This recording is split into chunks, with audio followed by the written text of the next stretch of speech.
लोकसभा और राज्यसभा में वक्फ bill pass होने के बाद जुमे की पहली नमाज पर उत्तर प्रदेश, मध्य प्रदेश, छत्तीसगढ़, दिल्ली, पूरे उत्तर भारत समेत कई राज्यों में ऐसी व्यवस्था की गई है जिससे कि शांतिपूर्ण तरीके से जुमे की नमाज हो। लगभग सभी जगह पूरे शांतिपूर्ण तरीके से नमाज अता भी की गई। नमस्कार, मैं हूं आशीष त्रिपाठी। न्यूज़ 18 के डिजिटल प्लेटफॉर्म पर इस वीडियो को अंत तक आप देखेंगे तो आपको पता चल पाएगा कि जुमे की नमाज क्यों इतनी चर्चा में है और खास करके वक्फ संशोधन विधेयक राज्यसभा और लोकसभा में पास होने के बाद राष्ट्रपति के साइन से पहले किसी तरह की कोई स्थिति जो अशांति फैलाने के लिए हो ऐसी तो नहीं बन रही। इसे सुनिश्चित करने के लिए पूरे इंतजामात किए गए थे। राजधानी दिल्ली समेत मध्य प्रदेश, उत्तर प्रदेश और छत्तीसगढ़, हरियाणा, पंजाब जैसे सभी जगह पर यह व्यवस्था की गई। हालांकि खास करके हरियाणा, पंजाब, हिमाचल प्रदेश में अपेक्षाकृत उतनी स्थिति सुरक्षा के लिए आवश्यकता महसूस नहीं हुई, लेकिन संवेदनशील इलाके जैसे कि राजधानी दिल्ली, उत्तर प्रदेश के कई इलाके, मध्य प्रदेश और छत्तीसगढ़ के कई इलाके जहां पर कि सुरक्षा की आवश्यकता महसूस हुई, क्योंकि यहां पर विरोध देखने को मिला था उस वक्त जब all India Muslim personal law board ने नमाज के दौरान हाथों पर काली पट्टी बांधकर विरोध दर्ज कराने के लिए कहा था, जिसमें से एक मुस्लिम धड़े ने ही इस पर एतराज जताया था कि अल्लाह की इबादत करने के दौरान आपके दिलो दिमाग में कुछ और नहीं होना चाहिए, और अगर आप काली पट्टी बांधकर विरोध करेंगे तो पहले तो आपके मन में विरोध है और फिर आप अल्लाह की इबादत भला कैसे करेंगे। इस तरह के तर्क दिए गए थे।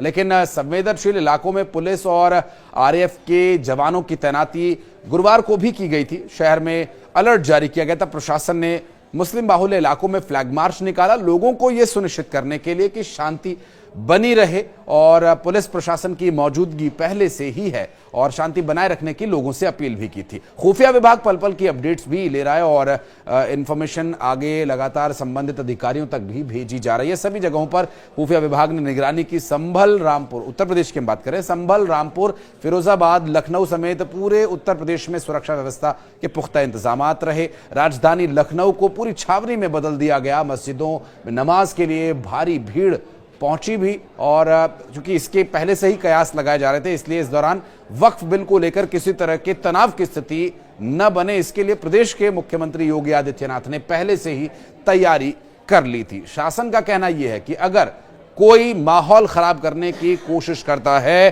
तो उसके खिलाफ सख्त कार्यवाही की जाएगी। सोशल मीडिया पर भी पूरी पैनी निगरानी रखने के लिए टीम तैनात की गई है। इससे पहले बुधवार, गुरुवार को भी संवेदनशील जगहों पर पुलिस ने मार्च किया।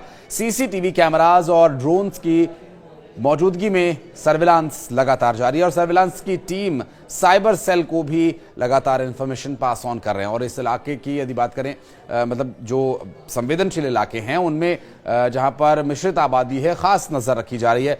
और पश्चिमी उत्तर प्रदेश के मेरठ जिले की बात करें तो शुक्रवार को यानी जुमे की नमाज को लेकर शांति व्यवस्था बनाए रखने के लिए जिले की जो भौगोलिक स्थिति है उसे देखते हुए उसे 4 जोन्स में बांटा, 32 सेक्टर्स में इसे डिवाइड किया गया, और इस बात का भी ध्यान रखा गया कि किसी तरह का जुलूस न निकले। मुस्लिम मौलानाओं ने भी संगठनों को किसी तरह का प्रदर्शन न करने की अपील की थी। लखीमपुर में वक्फ संशोधन बिल के लोकसभा में पास होने के बाद जुमे की ये पहली नमाज थी और पुलिस प्रशासन शांति व्यवस्था बनाए रखने के लिए मस्जिदों के आसपास भी मौजूद है, और किसी तरह की अशांति यदि होती है, समाज में माहौल बिगड़ता है तो किसी को भी नुकसान होगा, ये पुलिस प्रशासन बिल्कुल भी नहीं चाहता। उत्तर प्रदेश के शामली की बात करें तो वक्फ संशोधन बिल के संसद में पास होने के बाद पुलिस पूरी तरह से अलर्ट मोड पर है, और संसद में जब चर्चा चल रही थी और लोकसभा से बिल पास हुआ था उस वक्त भी यहां पर पुलिस प्रशासन की मौजूदगी थी, और जुमे की नमाज के लिए सभी सीओ थानेदारों को पहले से ही सूचना दे दी गई थी। अलर्ट पर सभी हैं और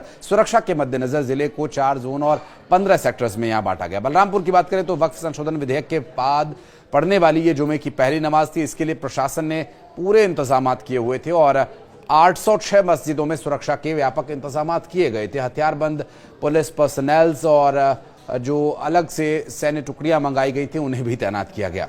संभल, जिसमें सुरक्षा के पुख्ता इंतजामात किए गए थे, सुरक्षा व्यवस्था का इंतजाम यहां पर चाक चौबंद नजर आया। बहराइच जिले में भी वक्फ संशोधन विधेयक और जुमे की नमाज को देखते हुए पुलिस प्रशासन पूरी तरह से अलर्ट मोड पर रहा। यहां एएसपी रामानंद कुशवाहा ने भारी पुलिस बल के साथ पेट्रोलिंग भी की थी। एएसपी रामानंद कुशवाहा ने यह बताया कि शांति व्यवस्था के मद्देनजर और वक्फ संशोधन विधेयक और जुमे की नमाज को देखते हुए ये पेट्रोलिंग की गई, मार्च किया गया। उन्होंने साथ ही ये भी बताया कि संवेदनशील इलाकों के साथ साथ शांतिपूर्ण व्यवस्था के दृष्टिकोण से महत्वपूर्ण स्थानों पर फुट पेट्रोलिंग की जा रही है। इलाके में ड्रोन से भी निगरानी की गई। इसके साथ ही उत्तर प्रदेश के गाजियाबाद, अलीगढ़, संभल, सोनभद्र, आगरा, कानपुर नगर, मऊ, रामपुर, मुरादाबाद, मुजफ्फरनगर और हापुड़ समेत कई जिलों में शांति और कानून व्यवस्था बनाए रखने के लिए पैदल गश्त और संदिग्ध वाहन और व्यक्तियों की चेकिंग, ये सभी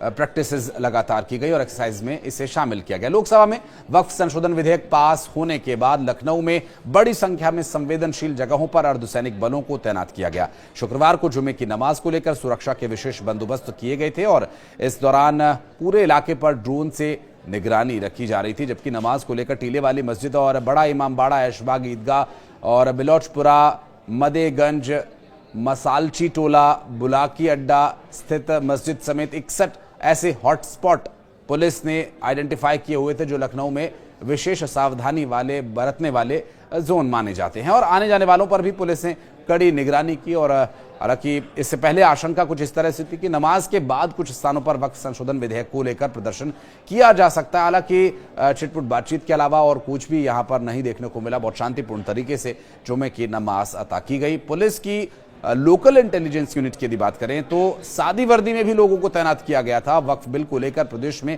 तनाव की स्थिति न उत्पन्न हो, इसके लिए मुख्यमंत्री योगी आदित्यनाथ ने पहले ही से तैयारी पूरी कर ली थी और पूरे इलाकों को, जो संवेदनशील इलाके हैं, उन्हें छावनी में तब्दील कर दिया गया था। बहरहाल आपको बता दें कि डीजीपी प्रशांत कुमार ने भी इस पूरे मामले को लेकर जो जानकारी दी, उससे जाहिर है कि इस वक्त प्रदेश में कानून का राज है और किसी भी तरह की अशांति यहां पर न फैले, इसके लिए प्रयास किया गया, कोशिशों को सफल बनाया गया। हालांकि मीडिया से भी और सोशल मीडिया से खासकर किसी तरह की अफवाह न फैले, इसके लिए लगातार सर्विलांस टीम, साइबर सेल की टीम एक्टिव है और वक्फ संशोधन बिल पास होने के बाद योगी सरकार एक्शन में नजर आ रही है। प्रदेश में अवैध तरीके से घोषित वक्फ संपत्तियों को जब्त किया जाएगा। जिलाधिकारियों को अभियान चला करके संपत्तियों को चिन्हित करने के निर्देश भी दिए गए। आपको बता दें कि राजस्व विभाग के अभिलेखों में सिर्फ 2963 वक्फ की संपत्तियां दर्ज हैं और अवैध रूप से वक्फ घोषित की गई संपत्तियों पर कार्रवाई की जाएगी। सरकारी और ग्राम समाज की जमीन वक्फ घोषित नहीं हो सकती, जबकि बड़े पैमाने पर खलिहान, तालाब, पोखर जैसी संपत्तियों को वक्फ घोषित किया जा चुका है। उत्तर प्रदेश में सुन्नी वक्फ बोर्ड की जो संपत्तियां हैं उनकी जांच की जा रही है और साथ ही वक्फ बोर्ड की संपत्तियों को लेकर राजस्व विभाग भी अभिलेखों में सुन्नी वक्फ बोर्ड की 2533 और शिया वक्फ बोर्ड की 430 संपत्तियां दर्ज पहले से ही हैं और किसी के दान संपत्ति को ही वक्फ माना जा सकता है, ये बात नियम में पहले से ही लागू है। और वक्फ बोर्ड का जो संशोधन है अब इस विधेयक के माध्यम से लाया गया, राष्ट्रपति के हस्ताक्षर के बाद ये कानून बन जाएगा और ये सभी प्रावधान लागू किए जाएंगे। इस बदलाव से आप कितना सहमत हैं या असहमत हैं, कमेंट सेक्शन में आप अपनी राय दर्ज करा सकते हैं।